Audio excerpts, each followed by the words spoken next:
Assalamualaikum warahmatullahi wabarakatuh. Pada kesempatan kali ini, saya akan memaparkan hasil aksi nyata saya pada modul 1.4 Budaya Positif.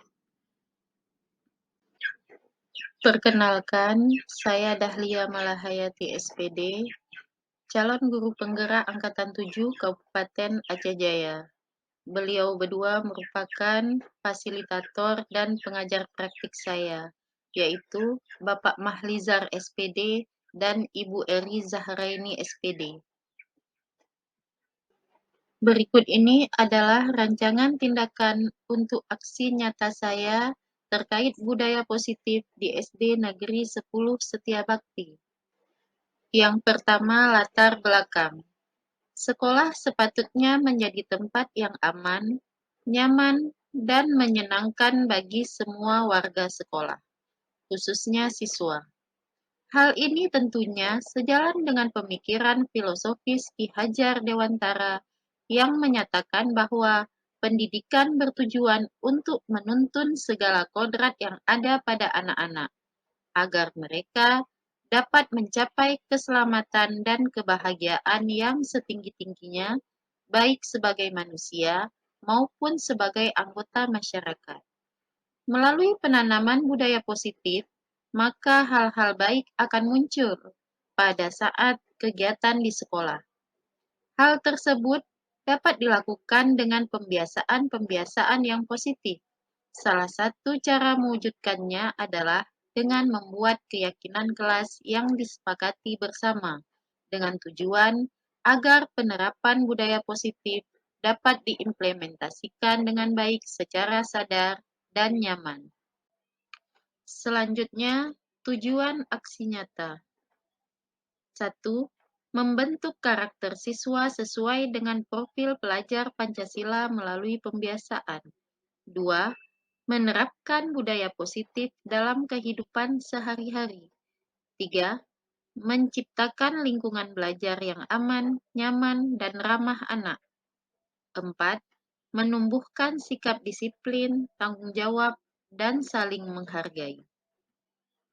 Tolak ukur keberhasilan aksi nyata saya adalah: yang pertama, siswa mampu membuat keyakinan kelas sesuai dengan profil pelajar Pancasila. Selanjutnya, siswa mampu menjalankan keyakinan kelas yang telah disepakati bersama dengan sadar dan tanpa paksaan, serta siswa mampu melaksanakan keyakinan kelas secara konsisten dan berkelanjutan. Lini masa tindakan yang akan saya lakukan yaitu melakukan sosialisasi terkait budaya positif kepada seluruh warga sekolah, memfasilitasi siswa dalam membuat keyakinan kelas atau sekolah. Keyakinan kelas atau sekolah selanjutnya akan ditandatangani oleh semua warga sekolah. Melaksanakan keyakinan tersebut secara konsisten dan berkelanjutan, serta mendokumentasikan setiap kegiatan sebagai bahan refleksi. Dukungan yang saya butuhkan antara lain dukungan dari kepala sekolah, rekan guru, dan stakeholder yang ada di sekolah untuk menjadi teladan, yaitu role model dalam penerapan budaya positif di sekolah. Dukungan dari orang tua atau wali murid dalam hal penerapan budaya positif di rumah dan di lingkungan masyarakat. Selanjutnya, alat dan bahan yang mendukung dalam pelaksanaan tindakan, yaitu laptop, infokus, alat tulis, karton, dan kertas origami. Sebelum saya melaksanakan aksi nyata, saya terlebih dahulu berdiskusi dan berkoordinasi dengan kepala sekolah terkait aksi nyata yang akan saya lakukan di sekolah. Ini adalah dokumentasi ketika saya dan siswa saya berkolaborasi membuat keyakinan kelas.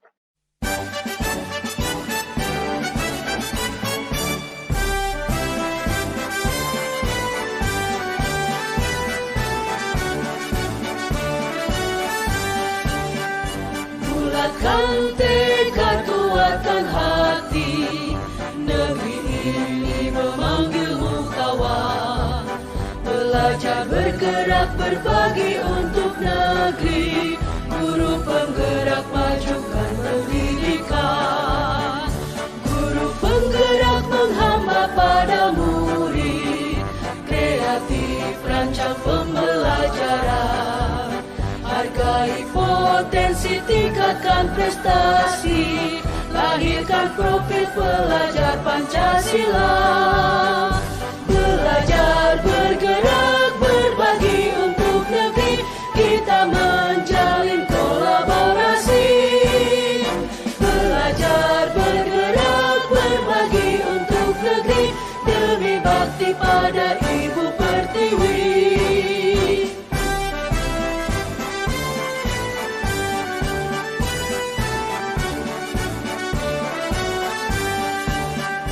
Bulatkan tekad, kuatkan hati, negeri ini memanggilmu kawan. Belajar bergerak berbagi untuk negeri, guru penggerak majukan pendidikan, guru penggerak menghamba pada murid, kreatif rancang pembelajaran, hargai potensi tingkatkan prestasi, lahirkan profil pelajar Pancasila. Belajar bergerak berbagi untuk negeri, kita menjalin kolaborasi.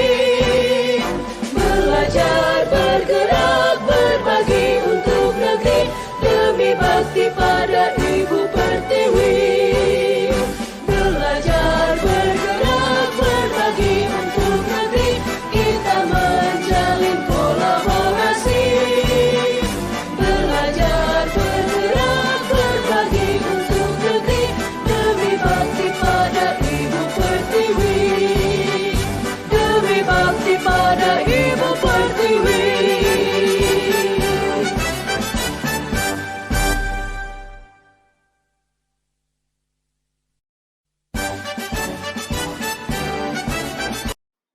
Berikut merupakan kegiatan diseminasi di sekolah terkait pemahaman dan pengalaman saya mengenai budaya positif. Diseminasi ini saya laksanakan di SD Negeri 10 Setiabakti, Kabupaten Aceh Jaya pada tanggal 21 Januari 2023. Assalamualaikum warahmatullahi wabarakatuh. Alhamdulillahirrabbilalamin. Wassalatu wassalamu ala asyrafil anbiya'i wal mursalin wa ala alihi washabihi ajma'in. Pertama-tama marilah kita panjatkan puji dan syukur kepada Allah Subhanahu wa taala, karena Allah Subhanahu wa taala lah yang memberi kita kesehatan juga kesempatan sehingga kita bisa hadir pada tempat ataupun ruangan yang sederhana ini dalam mengikuti diseminasi guru penggerak, calon guru penggerak. Yang saya hormati Bapak Kepala Sekolah, yang saya hormati guru, dewan guru, dan juga yang saya hormati calon guru penggerak. Dalam kesempatan ini ada sebuah kegiatan yaitu dari guru penggerak, diseminasi guru penggerak mungkin nanti akan memberikan informasi terkait tentang bagaimana guru penggerak, bagaimana kita menggerakkan pendidikan di Aceh Jaya ini. Untuk selanjutnya kita persilakan kepada Ibu Dahlia Malahayati untuk menyampaikan materinya. Pada Ibu kami persilakan dengan hormat. Assalamualaikum warahmatullahi wabarakatuh.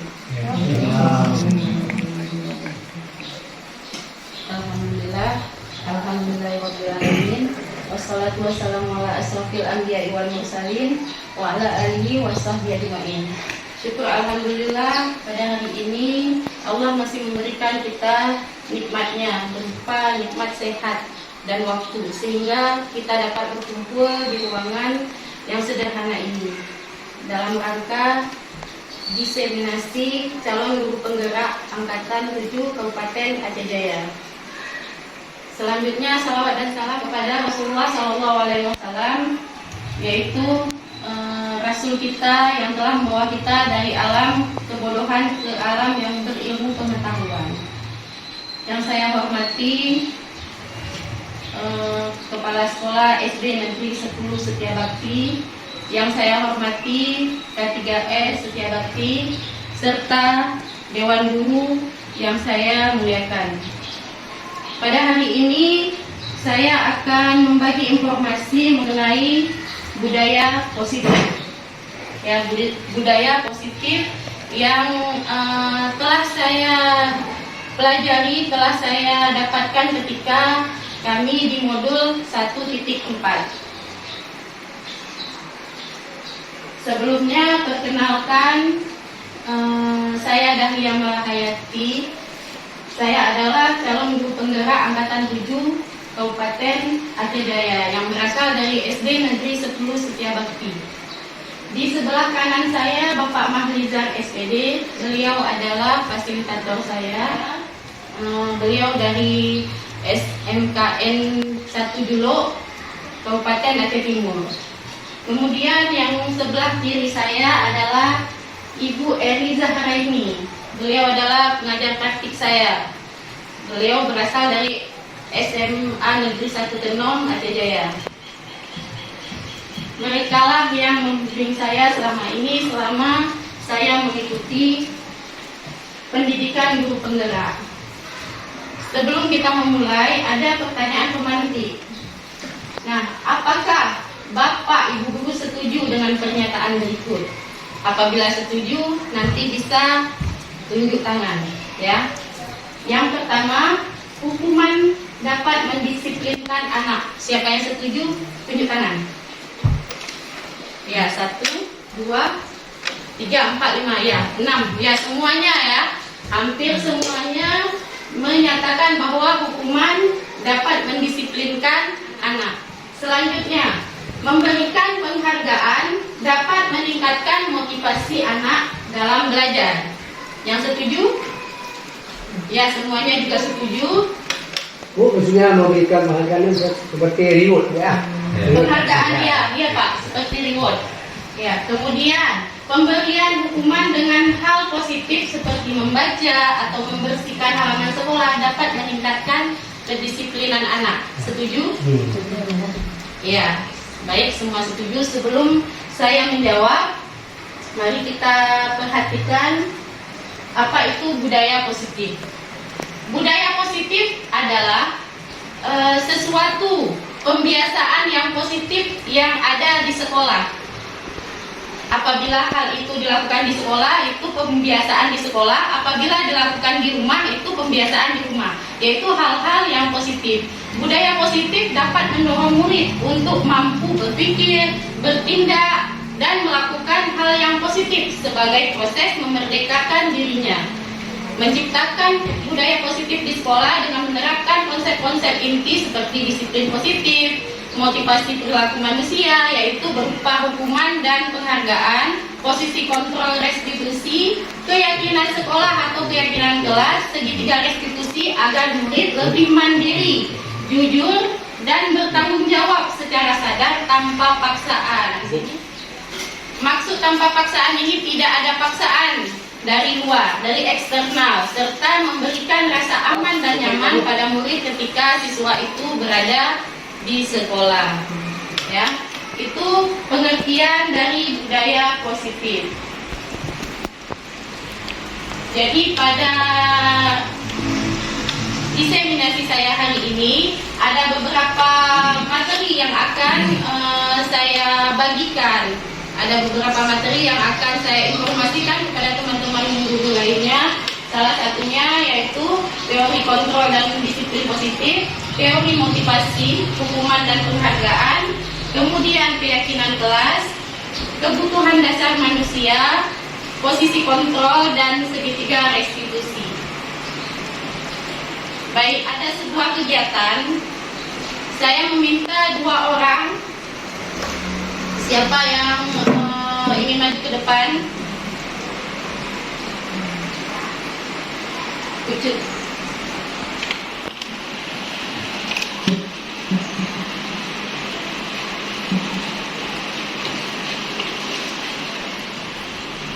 Jadi tulis benda atau sesuatu yang sangat berharga yang kita punya, kemudian letakkan hal yang berharga itu di telapak tangan Anda. Genggam benda tersebut dengan segala upaya dan daya sehingga membentuk kepalan. Ya, kemudian nanti teman Anda akan mencoba membuka dengan sekuat tenaga dan berbagai cara meminta Anda untuk memberitahukan apa isi dari kepalan tangan tersebut. Pucuk agar mengatakan apa hal yang sangat berharga tersebut. Pucuk berbagai upaya supaya Bu Miana tidak tahu apa yang Pucuk sembunyikan. Sementara Bu Miana dengan berbagai cara yang dimiliki merayu Pucuk agar membukakan, agar memberitahukan apa yang Pucuk sembunyikan tersebut. Ya, silahkan. Silahkan.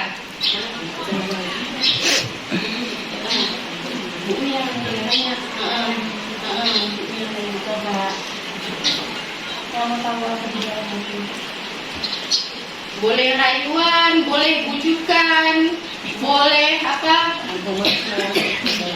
Menyuap atau dengan cara lain mengancam boleh. Enggaklah. Kalau nggak dikasih nanti nggak saya tolong ya. Enggak jadi masalah. Kasih juga. Cara itu Pegang aja. Pegang.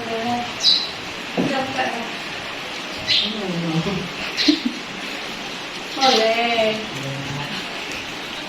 Nanti kita kasih permen. Nanti ya. Karena pegang. Kalau Ibu bisa buka sendiri, terserah ambil. Terserah Ibu. Terserah Ibu mau ambil bagaimana, tapi saya tidak ngerti. Harus bisa. Terserah kamu. Dengan cara menggelitik. Ya. Terserah. Bisa, bisa. Kritik. Ya, baik.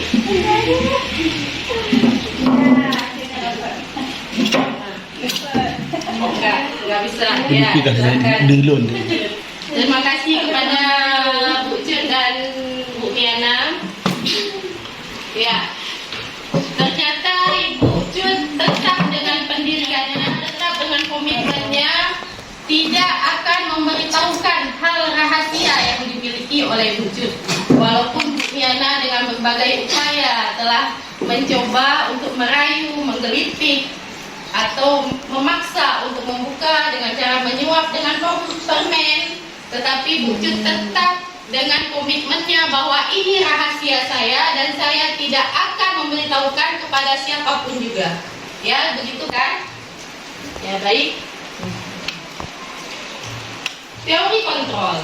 Ini ada hubungannya dengan teori kontrol. Teori kontrol adalah teori yang mempelajari teknik dan strategi untuk mengatur tingkah laku manusia.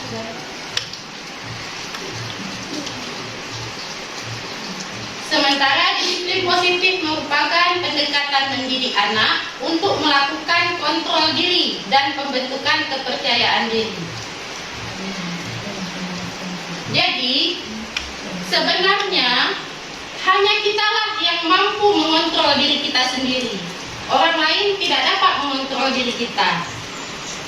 Anda tidak bisa mengontrol orang lain, hanya Anda yang bisa mengontrol diri Anda sendiri.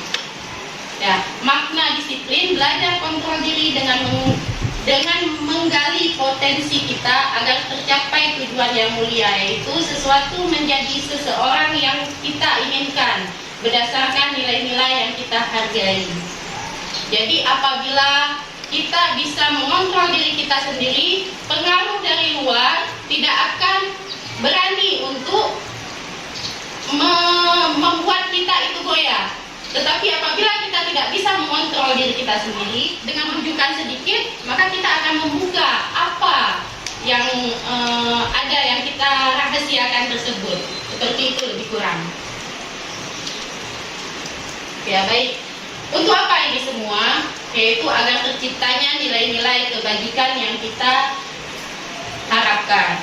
Nilai kebajikan itu salah satunya agar terciptanya profil pelajar Pancasila. Jadi profil pelajar Pancasila itu ada 6, yaitu beriman dan bertakwa pada Tuhan yang Maha Esa serta berakhlak mulia.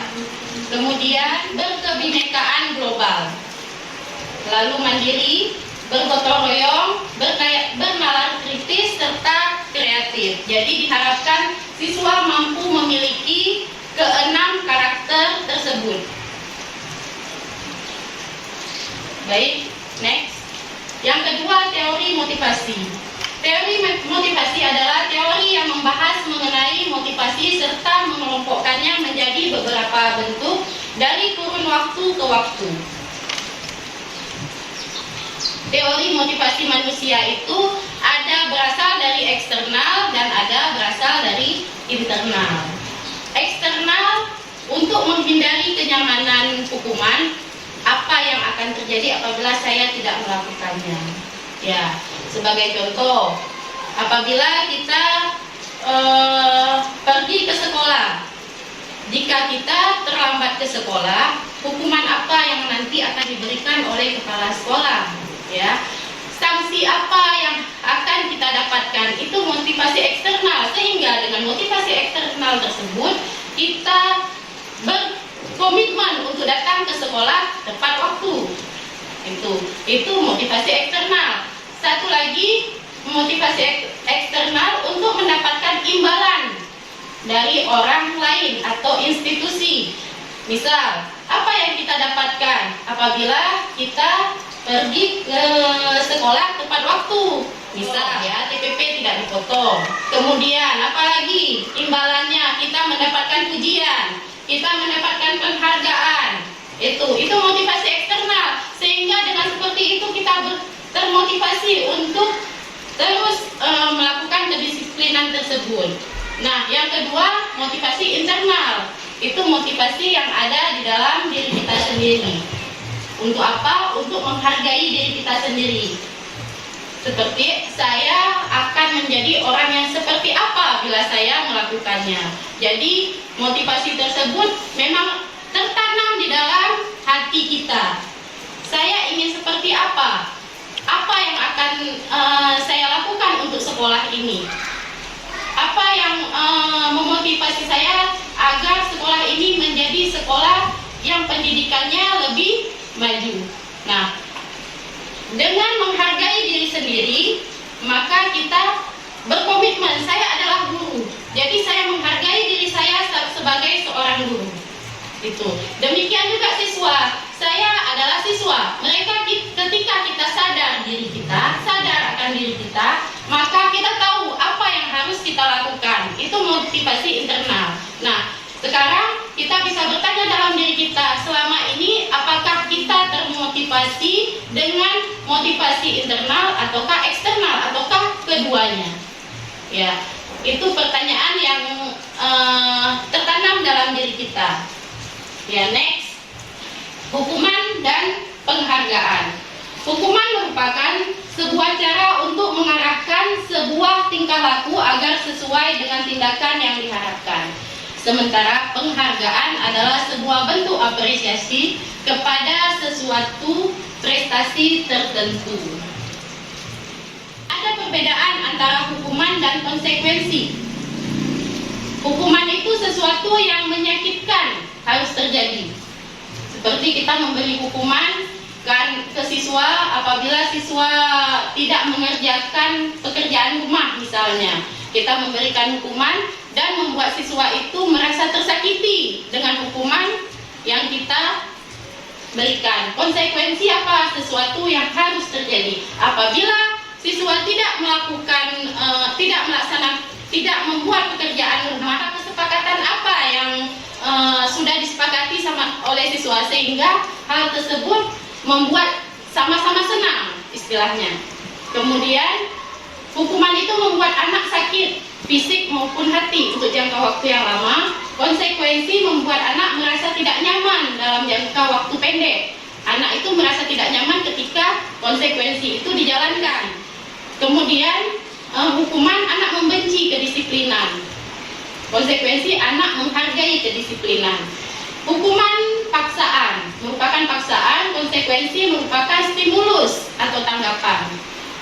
Hukuman mendorong anak menyakiti diri sendiri, sementara konsekuensi mendorong anak agar mudah menyesuaikan diri.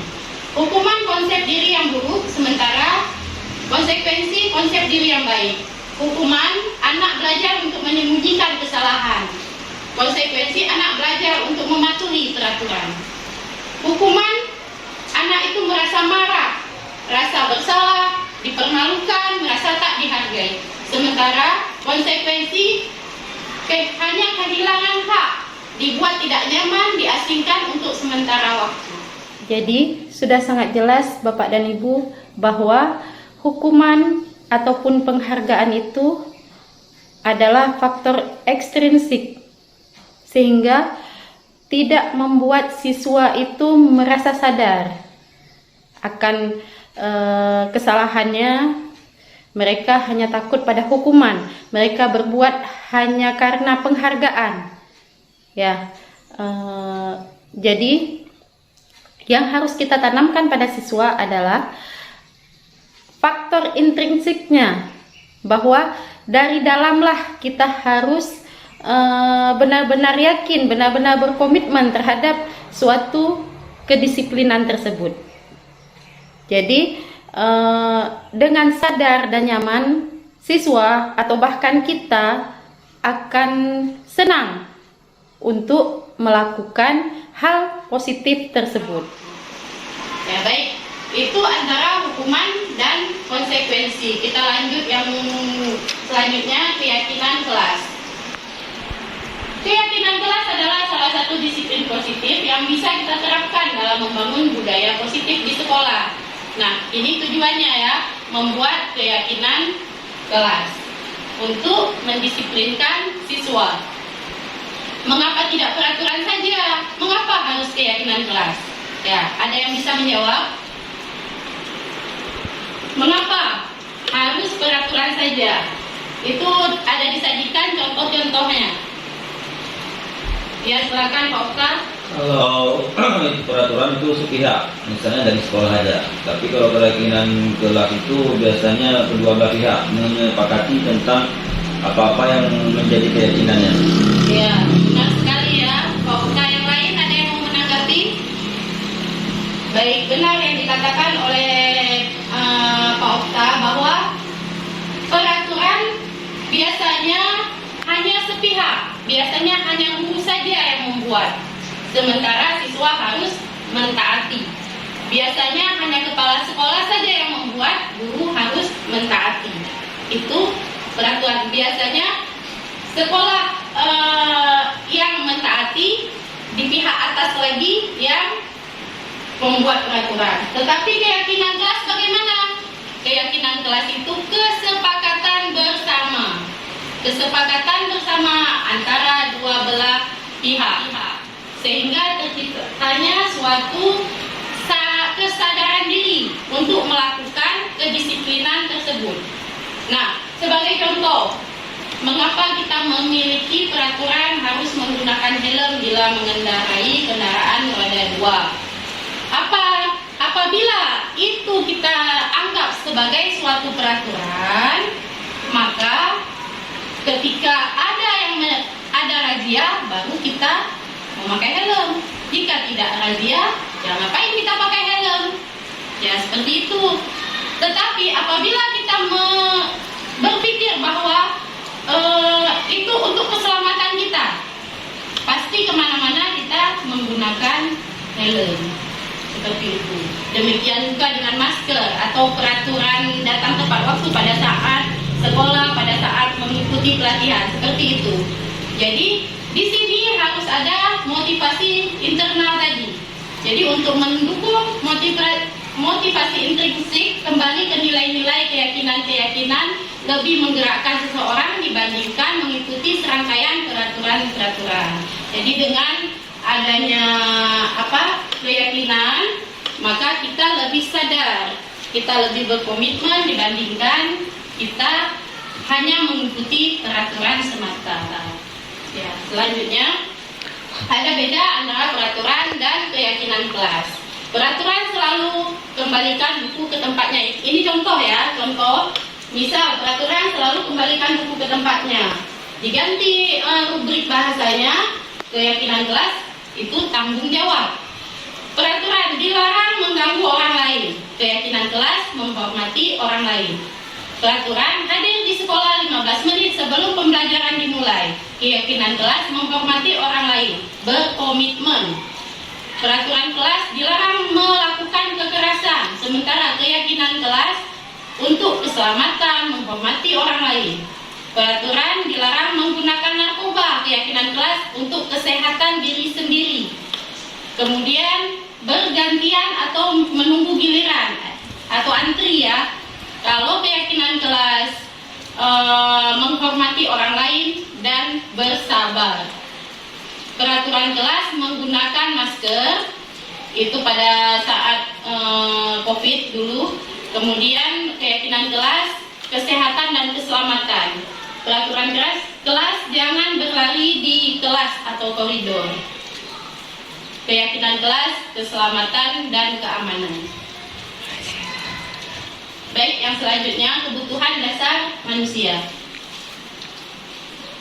Kebutuhan dasar manusia, ya ada 5 kebutuhan dasar manusia. Yang pertama bertahan hidup. Ya, yang pertama bertahan hidup. Wajar kita perlu hidup. Bertahan kita untuk hidup dengan cara apa? Dengan cara makan, mempunyai tempat tinggal, seperti itu. Kebutuhan yang selanjutnya kasih sayang dan rasa diterima. Ya, kita membutuhkan kasih sayang, kita membutuhkan rasa diterima. Ketika kita berada di suatu institusi, berada di suatu lingkungan, apabila kita merasa tidak diterima, itu hidup tidak nyaman.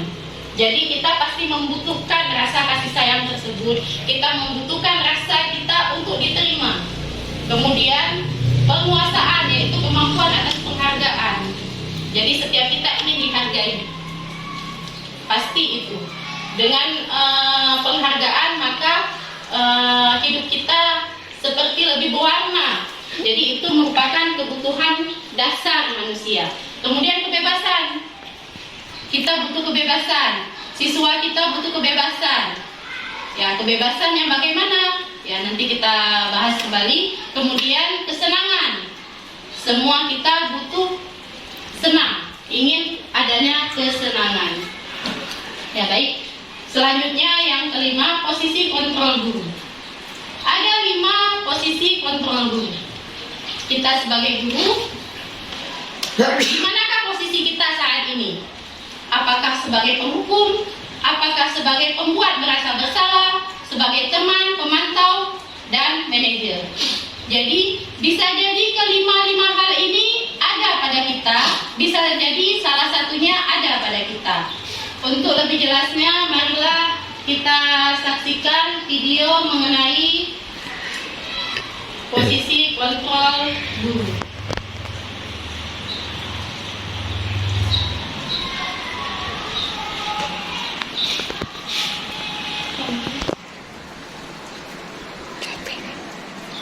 Salam bahagia Ibu dan Bapak Guru hebat. Dalam penerapan disiplin positif restitusi, salah satu peserta didik agar dapat mengenali dirinya.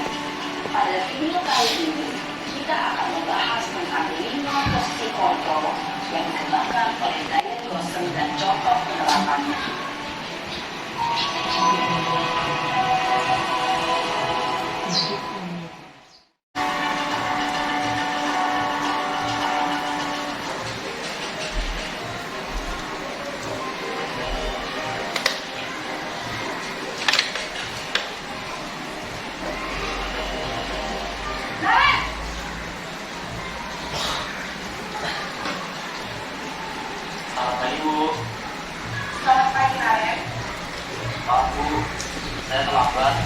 Ya, sekolah masuknya jam 7, sekarang sudah jam 7.20. Jadi sekarang bagaimana ini, Karen?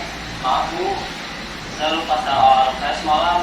Baiklah, menurut kamu, keyakinan sekolah yang mana yang perlu kamu tingkatkan? Menghargai diri sendiri dan orang lain mungkin ya Bu. Setuju. Jadi, apakah Naren meyakini prinsip saling menghormati tersebut? Iya Bu, saya meyakininya. Apakah Naren bersedia memperbaiki masalah keterlambatan ini? Bersedia Bu. Bagaimana kamu akan memperbaiki masalah keterlambatan ini? Saya akan coba untuk tidak lupa menyetel alarm saya Bu. Baik, kalau Naren lupa menyetel alarm di rumah, ada orang yang kira-kira bisa bantu mengingatkan tidak? Ada Bu, kakak saya, Kak Emma. Ada lagi selain Kak Emma? Selain Kak Emma, ada ibu saya. Baik. Ada lagi yang mungkin perlu dilakukan, Naren? Agar tidak terlambat terulang lagi. Tidak ada Bu. Baik, Naren. Terima kasih untuk kerjasama kamu. Sekarang kamu perlu kembali ke kelas untuk belajar. Baik Bu, terima kasih. Posisi manajer adalah posisi kontrol yang disarankan untuk membimbing murid memiliki sikap disiplin yang positif, yaitu murid yang mandiri, bertanggung jawab, dan dapat memecahkan masalah. Tujuan dari posisi ini adalah agar murid dapat berefleksi atas tindakannya. Guru akan dengan tulus memberikan pertanyaan-pertanyaan bermakna, sehingga membuat murid dapat belajar dari kesalahannya dan mencari sebuah solusi untuk menyelesaikannya. Baik, dari video tadi, apa yang bisa kita ambil kesimpulan? Silakan. Silakan. Mencari solusi misalnya di setiap anak berbuat masalah, memberikan dia suatu solusi. Misalnya dia datang terlambat, tidak kita memberikan bagaimana solusinya agar kamu tidak terlambat lagi, misalnya jangan memberi hukuman gitu. Ya, terima sekali ya. Bu Diana. Nah, sama Izin ya. Lucu.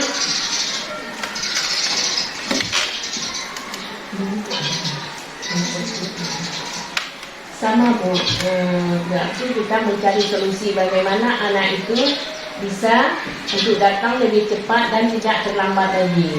Bukan dengan cara memberi hukuman, tapi bagaimana kita merangkul dia untuk dia datang lebih cepat. Itu aja Bu. Kalau menurut Pak Marwan sendiri?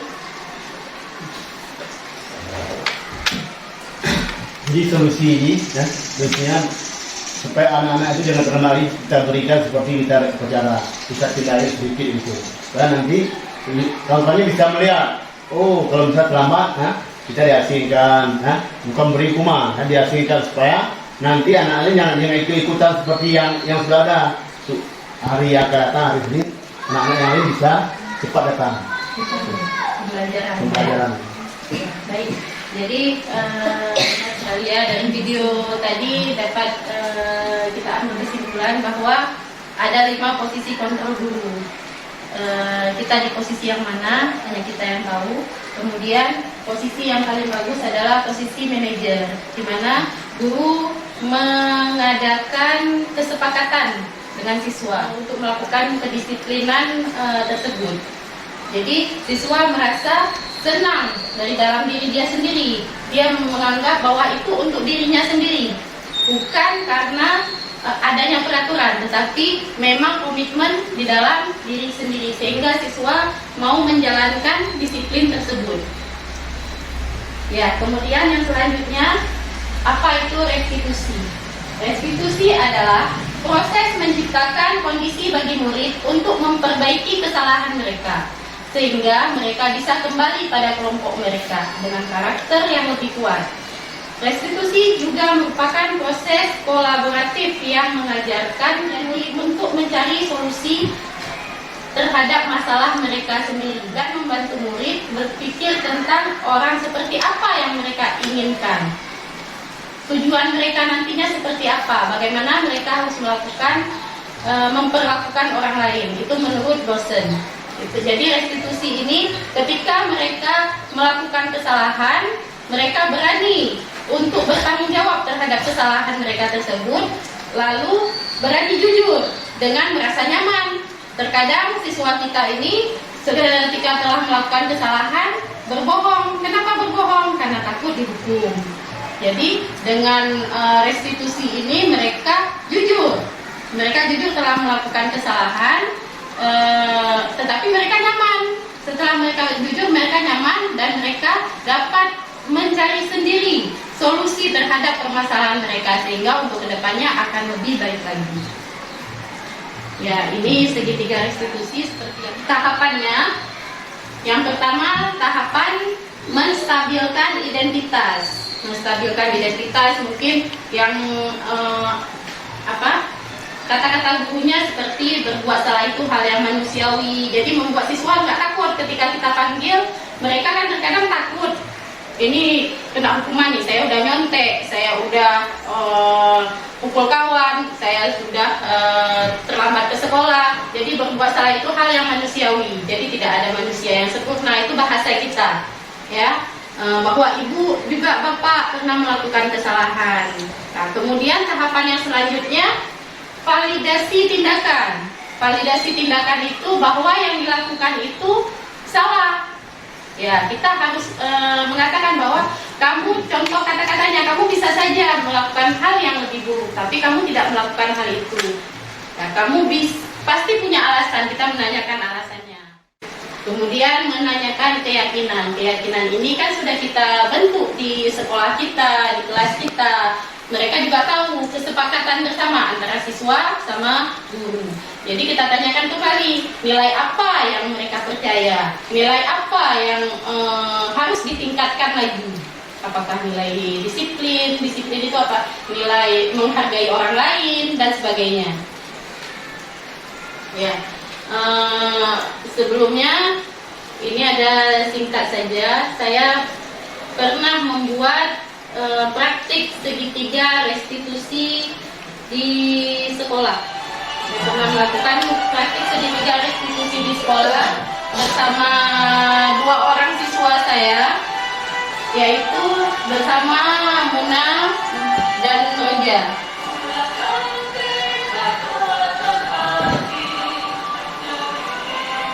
Jadi pada kasus pertama, pada saat pelaksanaan ujian semester kemarin, Muna berusaha melihat jawaban temannya, yaitu menyontek. Jadi sebagai guru saya harus menyelesaikan permasalahan tersebut.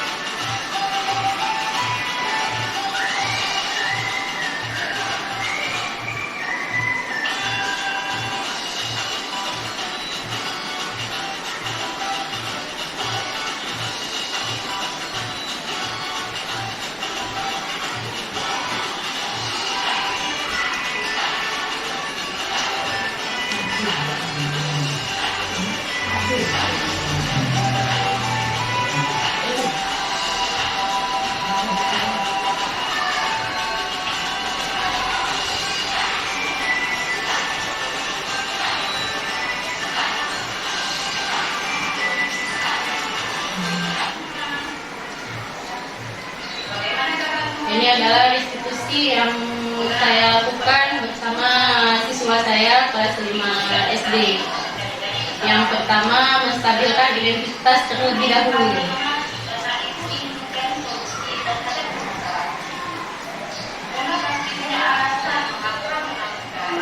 Kemudian validasi tindakan yang salah. Alasan dia mengapa dia melakukan hal tersebut.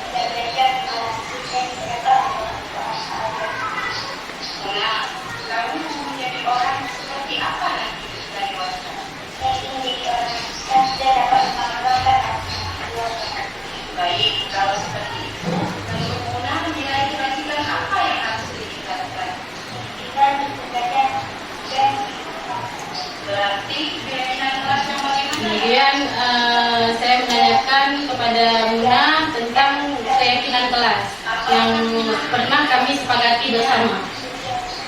Kira-kira kapan akan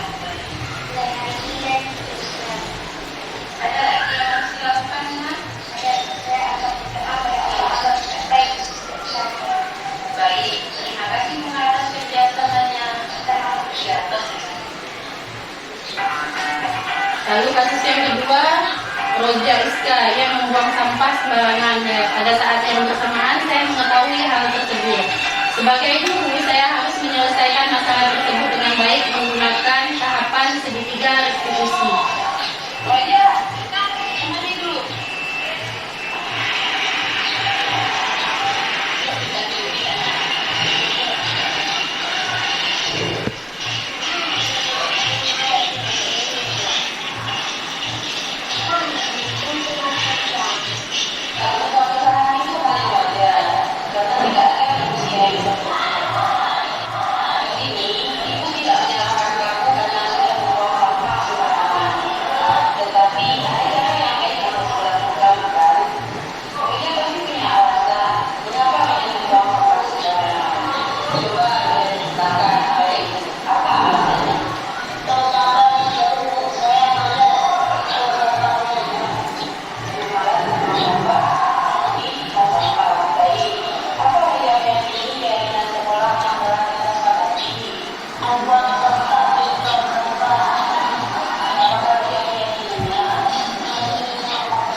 Berikut adalah pernyataan siswa mengenai praktik segitiga restitusi yang saya lakukan.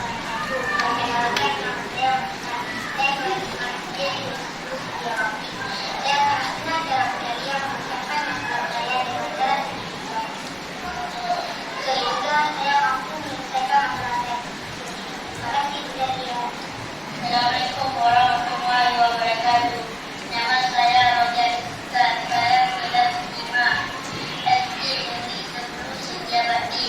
Saya sangat senang cara Muhtadiyah memecahkan masalah yaitu dengan segitiga restitusi sehingga saya dapat selesai masalah saya sendiri. Terima kasih Muhtadiyah. Baik, kesimpulannya penyelesaian kasus yang dilakukan oleh guru dengan pendekatan segitiga restitusi diharapkan guru dapat memposisikan diri sebagai manajer dengan mengajukan pertanyaan-pertanyaan yang bermakna kepada siswa sehingga ia akan merasa nyaman ketika ia kembali lagi ke kelompoknya atau ke kelasnya, seperti itu. Ya, baik. Sebelum saya akhiri, ada yang bertanya? Ya, sebelumnya saya membuat kesimpulan bahwa dalam proses menciptakan budaya positif harus adanya kolaborasi antar warga sekolah. Ya, maksudnya kita sesama warga sekolah, kita guru, kepala sekolah, tenaga kependidikan lainnya harus saling berkolaborasi juga dengan siswa untuk terciptanya budaya positif ini. Karena apabila budaya positif ini hanya dilakukan oleh sebagian unsur saja, maka tidak akan terwujud, tetapi harus ada kerjasama. Selain itu, kita sebagai guru juga harus menjadi teladan yang baik agar budaya positif di lingkungan kelas maupun sekolah berjalan seperti yang kita harapkan. Dengan kolaborasi antar warga sekolah, maka nilai-nilai kebajikan akan mendukung budaya positif di kelas atau di sekolah. Dan dengan menjadi teladan, maka akan terbentuk pembiasaan-pembiasaan yang positif secara berkelanjutan, sehingga terciptanya lingkungan kelas atau sekolah yang ramah anak, serta memberi rasa aman dan nyaman, serta menyenangkan bagi siswa kita. Ya, demikian diseminasi saya. Apabila ada kata-kata saya yang salah, ada penyampaian saya yang keliru, dan ada hal-hal yang menyinggung, saya mohon dimaafkan. Lebih dan kurang saya mohon maaf. Billahi taufik wal hidayah. Assalamualaikum warahmatullahi wabarakatuh. Saya kembalikan kepada moderator. Bapak Ibu, sekarang kita masuk ke dalam sesi tanya jawab. Ya, bagi Bapak Ibu yang ingin menanyakan, mungkin tadi dalam penyampaian ada yang belum dimengerti, boleh ditanyakan. Kami silakan kepada Pak Marwan. Assalamualaikum warahmatullahi wabarakatuh. Jadi kami ingin menanyakan bagaimana anak-anak untuk membuat disiplin apabila dia terlambat ataupun ada kelakuan yang kurang menyenangkan di kelas, dan berikan tindakan yang paling baik untuk bagi anak-anak ini. Ya baik, terima kasih. Mungkin langsung dijawab aja Bu. Terima kasih Bapak atas pertanyaannya. Bagaimana kita mendisiplinkan siswa? Jadi yang pertama sekali kita harus membuat kesepakatan terlebih dahulu dengan siswa. Karena apabila kita membuat peraturan dan peraturan itu hanya sepihak, pastinya siswa itu tidak akan mau melaksanakannya. Terlebih kita siswa SD. Seperti yang telah saya lakukan di kelas saya, di kelas 5, kebetulan saya guru kelas 5, kami membuat keyakinan kelas. Setelah kami membuat keyakinan kelas, secara bersama-sama siswa membuat bersama guru, kemudian kami menempelkan keyakinan kelas tersebut, dan kesepakatan tersebutlah yang membuat kami meyakini apa-apa saja yang telah kami sepakati, contohnya disiplin. Nah, apabila ada siswa yang melanggar kedisiplinan tersebut, kita sebagai guru ada posisi-posisinya. Seperti yang tadi telah kita saksikan, ada posisi kita sebagai teman, sebagai pemantau, sebagai manajer. Manajer itu adalah posisi yang sangat ideal, dan kita akan bersama siswa untuk menyepakati apa saja kedisiplinan tersebut. Lalu kita tanyakan kepada mereka apa yang telah mereka yakini dan apa yang harus ditingkatkan lagi dari kedisiplinan tersebut, sehingga tidak memaksa siswa di sini. Siswa tersebut pun sadar dengan kesalahannya dan berusaha untuk memperbaiki kesalahannya. Jadi di sini kita guru tidak serta-merta untuk memaksa keinginan kita sendiri, tetapi belajar bersama-sama untuk mematuhi. Yang terlebih lagi kita harus menjadi teladan. Sebelum kita mengajar ke siswa, kita juga harus menjadi teladan terlebih dahulu. Bagaimana tidak, jika kita melanggar, berarti kita juga harus bersedia untuk memperbaikinya. Jadi di sini keyakinan kelas atau keyakinan sekolah kita, bagaimana bersama-sama dengan siswa untuk menyepakati hal-hal yang positif yang harus dilakukan. Demikian Bapak menurut saya. Baik, terima kasih. Mungkin sudah jelas Bapak ya tentang pertanyaan yang ditanyakan tadi. Oke, dengan berakhirnya pertanyaan ini, mungkin sesi pertanyaan ini sudah berakhir. Kita sekarang kita lakukan refleksi. Kita lakukan refleksi kegiatan kita pada kesempatan ini. Yang rekan guru dapatkan sehingga mengubah paradigma rekan guru semua agar sekolah kita lebih baik lagi mengenai budaya positif ini. Kemudian yang kedua, perasaan apa saja yang muncul selama mengikuti diseminasi ini. Dan yang ketiga, saya akan menjadi among yang seperti apa setelah mengikuti diseminasi ini. Rekan guru akan menjadi among yang seperti apa setelah mengikuti kegiatan ini. Ya, untuk kedepannya. Itu refleksi nanti bisa dikumpulkan. Baik, sekian saja. Saya kembalikan kepada moderator. Baik Bapak dan Ibu, terima kasih kita ucapkan kepada Ibu Dahlia yang sudah menyampaikan beberapa materi terkait dengan guru penggerak. Dengan berakhirnya acara refleksi tadi, mungkin kedepannya bisa kita aplikasikan di sekolah masing-masing, di kelas kita masing-masing tentang bagaimana cara kita dalam mendidik anak-anak kita ke depannya sehingga menjadi siswa-siswa yang lebih pintar, lebih rajin dalam belajar. Saya sebagai moderator mohon maaf jika ada kesalahan yang saya sampaikan. Saya akhiri, wabillahi taufiq wal hidayah. Assalamualaikum warahmatullahi wabarakatuh. Assalamualaikum warahmatullahi wabarakatuh. Saya sebagai kepala sekolah di SD Negeri 10 Setiabakti. Jadi tanggapan daripada Ibu Dahlia Malhayati, ya, aku calon guru penggerak, ya. Dari sesi tadi yang pertama sekali, ya, ini sangat bermanfaat bagi guru-guru sendiri, baik guru kelas rendah ataupun kelas tinggi. Jadi dalam kegiatan ini yang sangat penting dibuat satu tindakan kepada anak-anak supaya guru-guru lain bisa ikut seperti Ibu Dahlia membuatkan satu kegiatan bahwasanya dari anak-anak untuk anak-anak. Jadi apa yang mau anak-anak itulah diberikan tindakan kepada anak-anak itu sendiri. Sebab anak-anak itu bisa senang dalam menjalankan kedisiplinannya.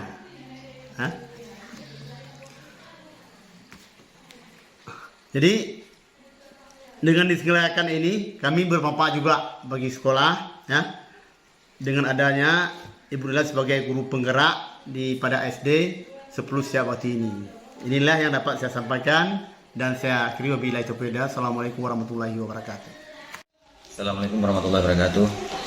Perkenalkan, nama saya Okta Husaini, saya guru kelas 6 SD 10 Setiabakti. Terima kasih kami ucapkan kepada Ibu Dahlia Malhayati yang sudah membuat acara diseminasi dari guru penggerak. Acara ini sangat bermanfaat bagi kami selaku guru, karena kenapa? Kami melihat ada perubahan paradigma baru tentang bagaimana cara kita menghadapi anak ketika anak itu melakukan sebuah kesalahan, sehingga kita bisa membuat rekonstruksi yang baru, sehingga siswa itu mampu menyadari kesalahannya sendiri, bukan karena ada sesuatu iming ataupun reward ataupun hukuman yang dia dapatkan. Dia menyadari bahwa memang itu kebutuhan dia untuk masa depannya. Saya harap untuk kedepannya ada banyak-banyak lagi kegiatan yang seperti ini, sehingga pendidikan Aceh Jaya khususnya bisa lebih maju dari yang sebelumnya. Terima kasih kepada Ibu Dahlia Malhayati dan semua yang terlibat dalam guru penggerak ini. Assalamualaikum warahmatullahi wabarakatuh. Rencana perbaikan dan pengembangan di masa mendatang antara lain, yang pertama, saya akan terus memantau, mengevaluasi, dan merefleksi penerapan disiplin dan budaya positif di sekolah. Kemudian, saya akan mengevaluasi keyakinan kelas yang telah dibuat secara berkala, menerapkan praktik segitiga restitusi pada masalah yang muncul di kelas atau di sekolah. Selanjutnya, saya akan terus berkolaborasi dengan semua pihak yang terkait demi terwujudnya budaya positif. Demikian hasil aksi nyata saya pada modul 1.4 budaya positif. Sebaik-baik manusia adalah manusia yang bermanfaat bagi orang lain. Salam sehat dan bahagia. Salam guru penggerak. Wassalamualaikum warahmatullahi wabarakatuh.